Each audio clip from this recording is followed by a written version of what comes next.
following is a Comfortably Zoned Radio Network production.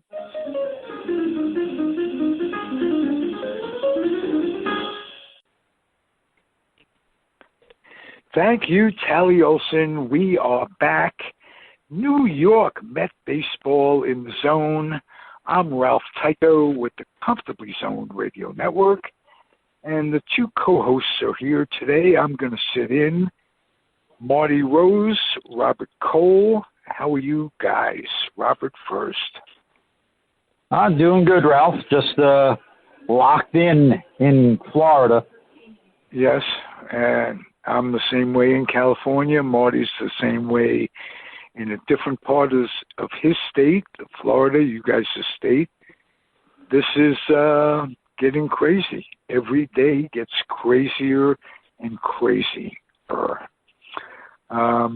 Before we get to baseball, I just wanted to make note of the O'Brien. Is that the guy's name? The secretary who developed COVID-19. He was tested positive, and he's Trump's Secretary of Defense or something. National Security Advisor. Okay. Right. He left the office after finding out he tested positive, didn't say anything to anybody, and his staff found out about it in the press. Yeah. Now, I know I haven't seen that in print, but I heard it live on CNN. The woman said he'd done that. Yep. That is this something that are these people just moral reprobates? Is this crazy? These people for themselves, unbelievable. Wouldn't you say to your coworkers, "Well, we got some problems," and they're not wearing masks? So, he was in Europe. Yeah, everybody he gets just that. Come back. Yeah, he just got back from Europe. That guy, he met with people from Germany, Italy, France. None of them were wearing masks in any of the pictures. So right, and he comes back, and they talked. Trump talked to him face to face, and they weren't wearing masks. So even Fauci, Dr. Fauci was on CNN tonight, and he said that the guy meets with the president regularly. Even Fauci himself said he met with him just a couple of weeks ago. He said, and the thing is, you don't know when he got infected. So, right. It's hard to say, who should be tested, who shouldn't be. Basically, everybody should be. Well, there was a report that he contracted it from his daughter. He was exposed to it from his daughter. But that could just be bullshit, too. And how about all the people that have tested positive that we don't hear about? Hard for me to believe that Pence's secretary, who is married to Miller, who's a big advisor of Trump, hard to believe that those people haven't been exposed to more people. True. It can't spread fast enough amongst those folks to please me. It would have to be sometime last week they all dropped dead. Then I'd be happy today. But hey, I just hate to be opinionated, as it were. I'm going to try to hold back on my thoughts. I'm going to get a filter. eBay, I can get a filter on eBay. Can't wait for the show to end so I could order one. Speaking of not needing a filter, I said weeks ago that they're moving too fast. And today, I can't imagine them going on after today's happening. 19 players on Miami, players and coaches. And they're talking about rounding up replacement players, former major leaguers, this, that, and the other thing. It's getting to the point, who wants to see it, even if we could, even if they don't cancel it? Do you want to see it? Are you interested? I'm asking you guys, and not just rhetorically. Start with you, Marty. Do you want to see this shit anymore? No. If they start bringing in, guys that we never heard of just so they could play the games, and the starters, the regular players are all testing positive, then no, they have to shut it down. But I'm just going to say what I've been saying and what I've always said, and what's true in every sport. It's all about the money. They want the baseball money. I don't think they give a flying shit about anything else. And based on what we're seeing about this Miami Marlins thing, I mean, they say they could play 2 days from now. With who? And it just makes no sense. No, I would not like to see anything like that. Well, before I ask Robert, I'll tell you why I don't want to see it. We talked about this last week. Freeman and Trout are probably the most valuable players amongst the 10 most valuable players going. Am I right? Why would any owner want to risk the health of their biggest property? I don't understand that. Well, Freeman was already sick. He had it up to 104 fever. Right, everything I'm learning about everything they don't know about the virus leads me to believe that a world-class athlete who contracts this more than just passing symptoms or whatever. Anybody who has a real illness or goes to the hospital from this, they'll never be the same as an athlete. How are you going to compete when everything in the system is affected? It can affect your kidneys, can affect your heart, can affect your stamina. So why in the hell risk that if you're the owner? Even if it is, Marty answered it. My question was rhetorical. I know why. To Marty, I agree with you 100%. The TV money is so crazy that it can replace the consideration for human beings. Especially now when there's no other sports for them to show. Nothing except golf and horse racing. That's all it's been on TV. Right. So, no team sports. Nobody watched the WNBA before. Why would they watch it now? That's kind of dumb. Robert, your thoughts? I don't mind the WNBA. As a matter, I don't mind women's basketball. There's something about they play a fundamental game that reminds me of the 60s. Yeah, that's nice, but I'm just saying that I never watched one game ever. No. Okay. But if we had nothing else going to watch, that wouldn't be. I still wouldn't want. No. Okay. I appreciate that too. Robert, your thoughts?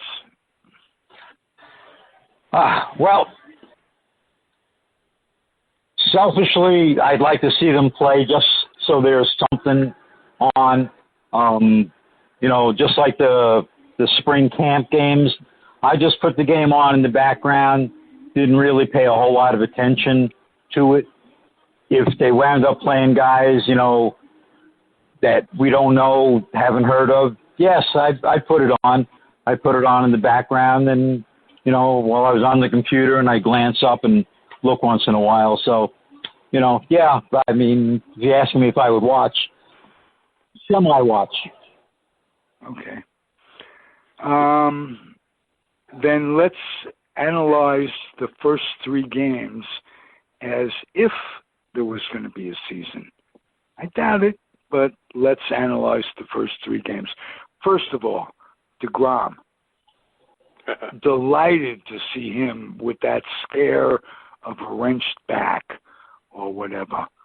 Delighted for his outing. Oh, yeah. Oh, sure. And Cespedes gets off the schneid, and he looks good. Physically, he looks good. From there, it was kind of downhill this week. Is it all pitching, lack of hitting?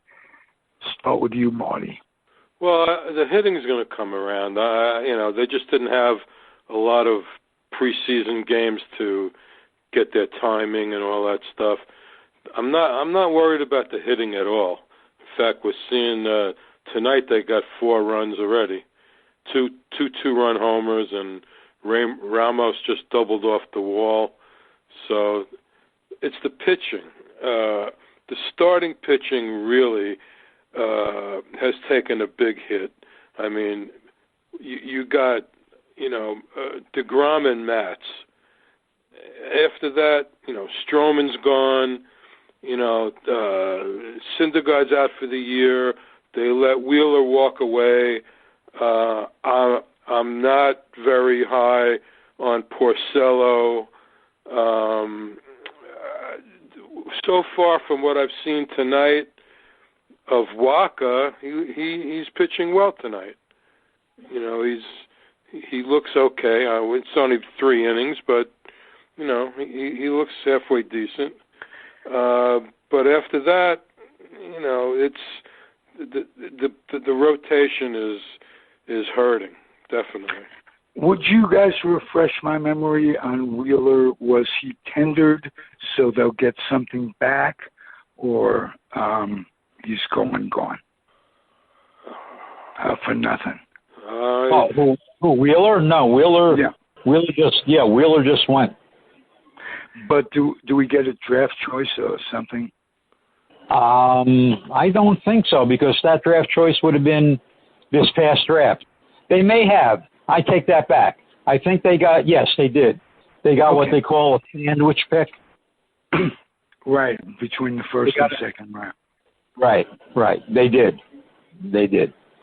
Okay. I feel better about that because, we went through a lot of ups and downs with that guy. Oh, for sure. Yeah. Harvey signed with somebody this week. Yeah, Kansas City, was it? Yeah. Yes. That's who he was supposed to sign with.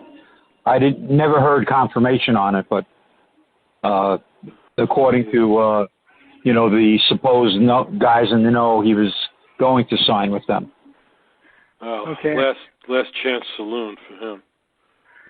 Yeah. This one is directed towards Robert because he probably definitely knows more about Diaz and his situation than I do.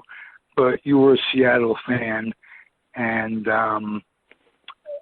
what do you make of him? Period. Oh, who are we talking about? I'm sorry. Diaz. Oh, yeah. Diaz, yeah. You can't pitch him 2 days in a row. All right. He has not been able to save 2 games 2 days in a row. I think Marty mentioned that today online, in fact. But so you have that. When he's on, he's on. When he's not, he's not. Now, on Saturday, I'm willing to kind of give him a pass on that. He looked good on the two batters, and then all of a sudden, he threw one in and guy hit it out. So I'll give it a shot. Give him another shot. But they shouldn't have to go to him back to back anymore. They got Betances. They have guys that can come in and close. So, if he's the least bit shaky, get him out of there. Okay. Yeah, I agree. They mentioned taxi squad today. They're calling it that, aren't they? I don't know. It's a 60-man player pool. I haven't heard it called anything else. There's a 60-man player pool, Marty. There's also a 5-man taxi squad. Ah. The five-man taxi squad will travel to away games with the team. Oh, okay. Gotcha. And then they can choose from any of those guys on a day-to-day basis to bring up? Or is the same option rule? And one of those guys on the taxi squad has to be a catcher. Oh, okay. Now, some teams right now are carrying 3 catchers because there are 30 men right now. And then in 30 days, they have to go down to 28. And then another 30 days, they have to go down to 26 till the end of the season. Okay. Any impressions that about McNeil? I don't. He's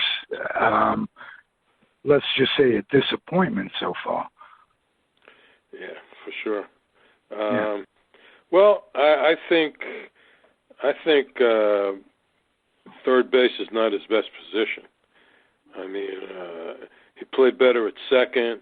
He didn't even look bad in the outfield last year. So I think I remember reading a comment of yours, Marty, that said, just wait a few days and Cano will pull something and then you can move over to second. I did say that. Yeah. And you're right. It was so matter of fact, though. It's just a few days to take care of it. We shouldn't even worry about it. Well, in order to do that, he's got to bust it down the line, and that I don't know if that's going to happen. No.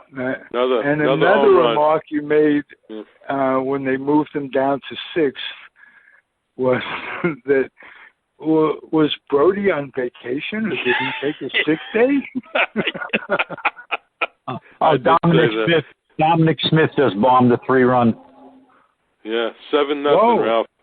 7-0. Nice. Yeah, he's DHing tonight for Cespedes. So. Well, after all, Cespedes DH 3 days in a row. Yeah. Hey, you don't want to push him. No.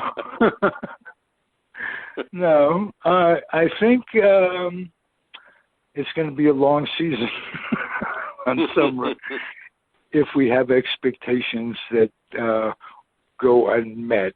Have they said who's starting tomorrow yet? Anybody hear anything? I would have to think Marty Peterson, because they used over the wall Seawall last night, and they used over the wall Oswald last night. So yeah. That's true. I'll give it a shot. Why not? What more do I have to ask you guys? I like the idea of keeping it nice and short and concise, and you get less of my babble that way. But I don't want to leave anything out. Well, what about the batting Nimmo 9th business? You guys like that, or? I think they've been. Yeah, as you said, what about? My mind said, I thought you were going to ask, what about the opener type thing? Oh, but let's start with Nemo 9th. I think if I'd go to McNeil. I'd lead him off and put McNeil ninth until he came around. Mm-hmm. Mm-hmm. In answer. Well, McNeil's going to hit. Okay, I don't have any problem with that. Nimmo, the couple of games he led off, he was very aggressive, and that's the way he has to be.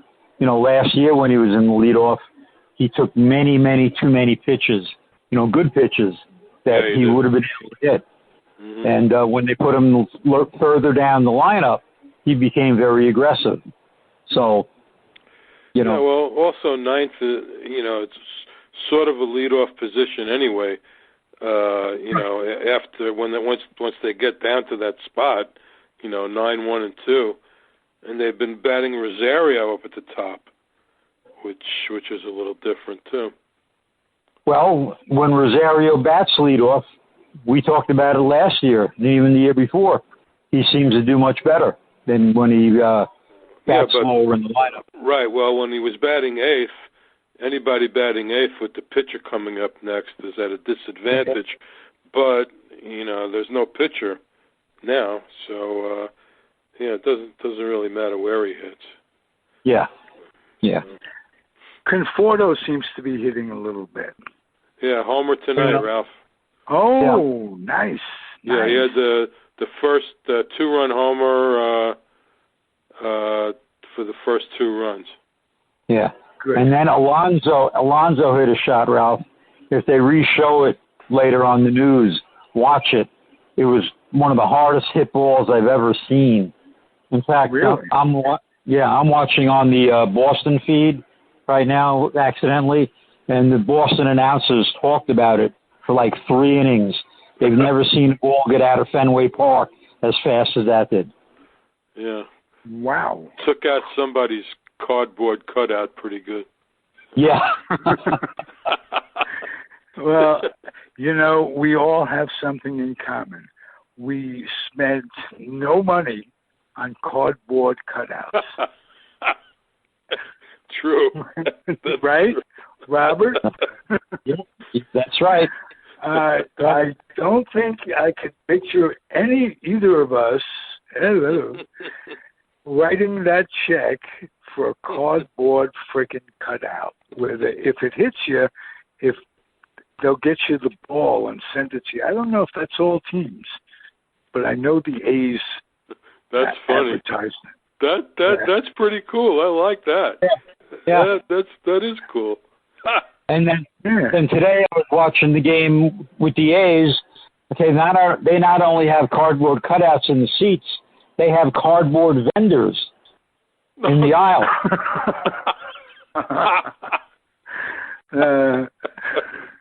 Hey, Ralph, I'll tell you what. If you get yourself a cardboard cutout in Oakland, I'll buy you a cardboard hot dog and a cardboard beer, okay? Well, that sure sounds like a good idea, and I'll let you know as soon as I complete that transaction. Because I can't wait for that taste of cardboard that reminds me so much. We all are New Yorkers and grew up on New York pizza. And I get to California in the Air Force in 1965 or 66. I get out here. And my friends from the barracks said, let's go get some pizza, in Vacaville, which is a little town close to where the base was. And the guy serves the pizza. I was the only New Yorker, and I had the mouth. And everybody goes, well, the guy comes around, how do you like the pizza? They go, it's okay. And he asked me, and I said, it tastes like a cardboard box with some cheese and ketchup on it. That was my review of California pizza. It took years for California pizza to catch up in any way to New York pizza. So, in honor of New York pizza, I'd like, Marty, you and I have to pay tribute to Frank's Pizza on 90th Street and Roosevelt Avenue. Right. We'd walk up to Newtown, back from Newtown every day. It was about half the distance of the walk to high school, about. Right. And, we 15 cents for a slice, 10 cents for a Coke. 25 cents. There you go. And another Marty served us. I remember him. Yeah, I remember that. A nice guy. I remember. Now, did he have the dirty white T-shirt on when he served you? Of course. The pizzerias, I found out, when it gets dirty, they don't wash it. They just send it to another pizzeria, and they have that pizzeria send it to another pizzeria, and then. Wouldn't be surprised. Yeah. All right. So I got to ask you, Robert, what was your pizza store when you grew up? What's your pizza store? What was your pizza when you grew up? Well, we moved in '57 from Brooklyn to New York to Massapequa. So I remember the ones in Massapequa much better than I remember the ones in Brooklyn. Okay. Anyone that you want to pay homage to on the podcast there? Whatever the hell that's worth. We had a place called Driftwood. Okay, it was a bar, an Italian restaurant, and they had very good pizza. All right. Well, let me then just, while we're thinking of it, pay homage to pizza in Sacramento. Zelda's. It was a Chicago deep style pizza, which I had never had before, and it was more like a quiche than a deep style pizza. It was absolutely, and they're still there, and Chicago people that moved out and started a pizzeria, and as far as I know, they're still in Sacramento. If I go back to visit, I'll pick up a Zelda's. So we've covered it all, ladies and gentlemen, from crust to toppings. There you go. All right. Marty mentioned something I wanted to call attention to.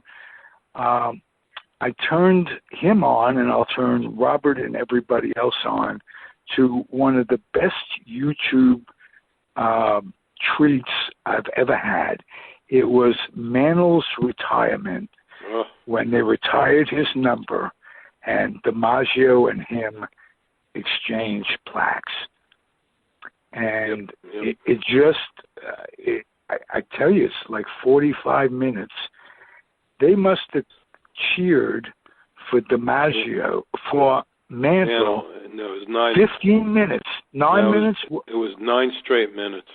9 straight minutes. And they would have kept going if, Michael Burke was supposed to say something next, and he tried to get to the microphone, and they wouldn't stop.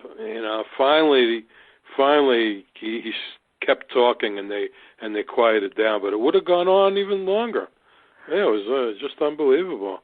Because I don't remember. I might have seen it, but I missed it in '69. It was one of the things I missed in '69 because I wasn't here. Right. So that's why when you mentioned that, I put it on that day, and I watched it. And, oh, my God. Goosebumps. They had every guy at every position come out. They had take one their guy. Positions. Yeah, one guy from every pennant-winning team that Mantle was on. Yeah. Starting from 1953 maybe, or whatever the first year it was that they won. 51. They played the Yankees. Hey, I think Gene they Woodling. played the Giants. Almost all those guys are dead now. But from Gene Woodling and all these other guys. Rizzuto. Rizzuto. Absolutely. Jerry Coleman. Yeah, it was but really. Let me get to the point, Mert. You know who got this, and you pointed it out. the second most applause of that day was not DiMaggio. That's right. That's right. It was Mel Allen. Absolutely. And hi there, everybody. I gave you that, Mert. Yep. And I'm going to give you this one, a doubleheader against Detroit that you and I went to Rockaway and listened to both games on the radio. They have those games on YouTube. Really? You just look for, they give you the first game of the doubleheader and the second game of the doubleheader. Yeah. And Red Barber, Phil Rizzuto, and Mel Allen fill up the day. Yeah. And they are so far superior, with all due respect, to anything shy of Vin Scully. Mm-hmm. Mm-hmm. I couldn't believe it. They analyzed the game incredibly. And you know who is underrated as far as I'm concerned, looking back? That's Bobby Richardson. As a player, yeah. Very good ball player. He was a very good ball player. Very good. And all three of those guys in the doubleheader, he made a great play going out. And you don't see guys do that much anymore. You're an infielder who can go out and make a play in the outfield, save a Texas leaguer, that type of thing. He was also the most valuable player on a losing World Series team. Yep. 1960. Yep. With the Pirates. And that's when they gave all these guys Corvettes. Yeah, he drove in 12 runs, I think. Yes, he did, including a grand slam homer, and he hardly hit any homers. That's right. Unbelievable. Wow. Now, that was Marty, a World Series to be talked about. Oh, yeah. Yeah. Marty and listeners, okay, if you go on YouTube and in the search box you put classic baseball games, okay, this guy has a couple of hundred that he has. Really? 62 and 63 Met games. The first game Nolan Ryan ever pitched. 55 World Series, 56 World Series. You know, just got hundreds of games. So. Wow. I never even knew that. That's amazing. Yep. That's what keeps me going on my walks, walking around the backyard like an idiot. Listening to a ball game from 50 years ago and remembering these guys. All of them. And like I say, if I could only remember where I left my keys. You don't need to remember that, Ralph. Don't worry about that. And nowhere to go. You're not going anywhere. No. That's the good news and the bad news wrapped up into one. All right, guys. I love this. Let's do it again next Monday, come hell or high water. Very good. Hopefully we'll still have baseball. Hopefully we'll have something. Be careful. I say that, this is a crazy thing we're living in. So, it is. Everybody be well. Take care. All right. Regards to your families and keep them flying. Same to tell you. Thank you for listening, everybody. And we'll be back. Happy trails. Good night. Good night.